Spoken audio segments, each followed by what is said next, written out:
Hello, this is Israel again. One of my video blogs regarding condominium administration. Now, one of the points I'll be dealing or talking to you about is a new point of view regarding competition. It's a method by Michael Porter. You surely will find some additional information on the web regarding this subject, but I wanted to talk about this specific subject based on the experience of condominium administration in Mexico, or in Acapulco specifically.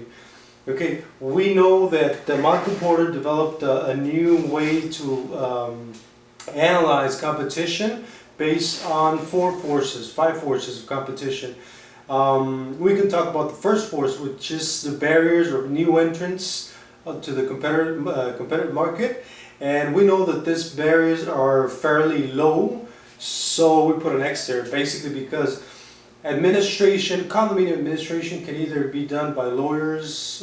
We know of lawyers doing the administration of condominiums, accountings, engineers, or all sorts of different expertise or different studies are managers or administrators of condominium. It doesn't mean they're doing it the right way, but it does mean that there's no specific law that only allows the prepared people, administrators, to handle the job. So basically there's no regulations on that, so we can consider that the barriers for new entrants is low.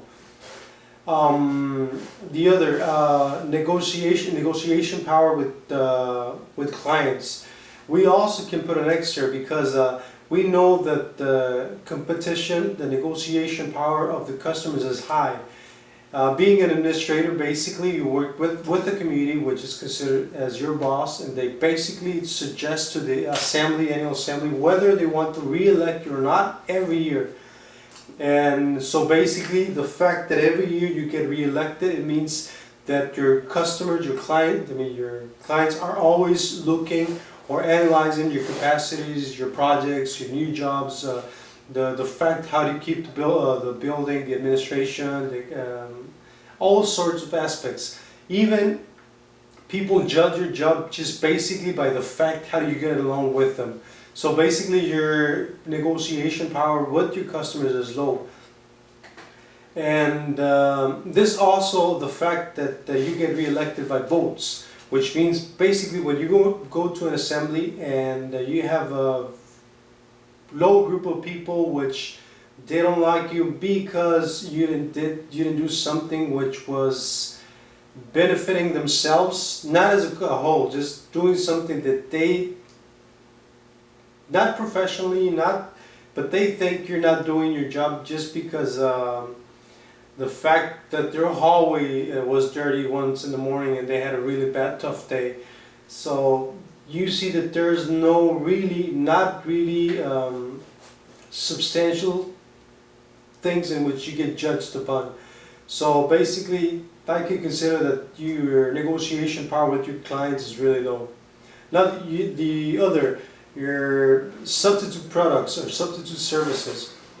You can say that there is substitutes.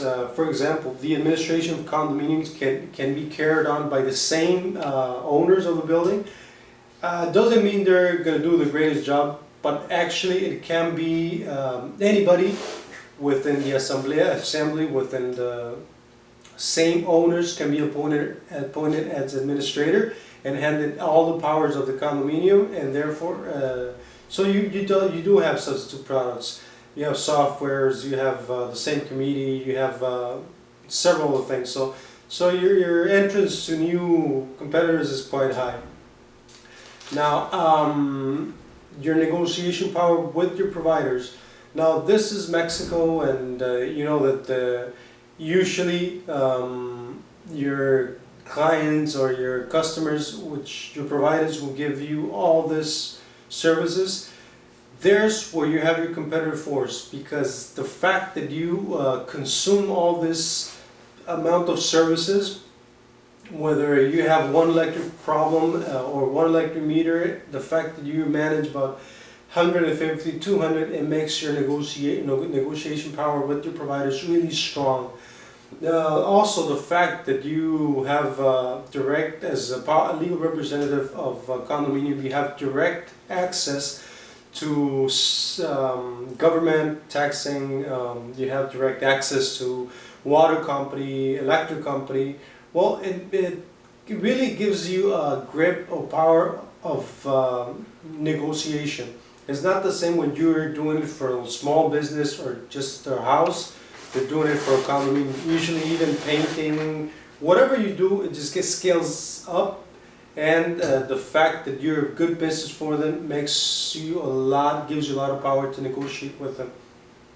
Now this is a very positive aspect, because the fact that you have this power, one of the strengths of the administrators of condominiums in Mexico especially is the fact that you build yourself a great team of people working with you, companies, people who know how to do the job, people who just physically do some things, and gather this group of people to make the services better every time. So basically your competitive force as administrator, your strength part is your negotiation power with providers. So as we know from Michael Porter, that's where our directed efforts should be pointed to, able to compete beyond other administrators. Also, the competition within administrators, we can say it's also low, because the fact that you have all this information, the fact that you're very trusted by the condominium, by the owners, that you work with very personal information, you work their finances, you work their projects, you provide a lot of yourself to fix the condominium. Well, it's very hard for somebody just from outside coming and present their curriculum and get this types of jobs, because there's a lot of trust involving in this type of business. Therefore, we can also say that the barriers here within the same competition are really high. Well, not really high, but they're high. So we can sum up and say that your new entrance barriers are low. Your negotiation power with clients is low. You have substitute products. Your negotiation power with providers is really high, and the competition within the same administration or administrating companies or people administrating, it's kind of it's not easy, right? You know, there's really confident barriers there. And so basically, as administrators, we should really focus on building up really strong professional service providers in order for us to transfer all these benefits to our clients. So that's my contribution now. I think as administrators, this is a very valuable piece of information which we should take advantage of, because this is going to give us really jump into the next level. Building teams, getting great suppliers, getting great providers, doing great job. That's going to make our job stand up. It's really stand within the rest of the competitors. Hope you like my video. Please click on it, share, subscribe. I'll keep on posting videos in Spanish and English. I'll do my best in English, because this type of materials, I do study them in Spanish, and I kind of translate them to English, so there might be some concepts that might be just a little bit different within the original, but I'm trying to bring this to you so you get a grip on where is your strengths and where we can as administrators really provide, really deliver to our clients. Have a good day and see you soon.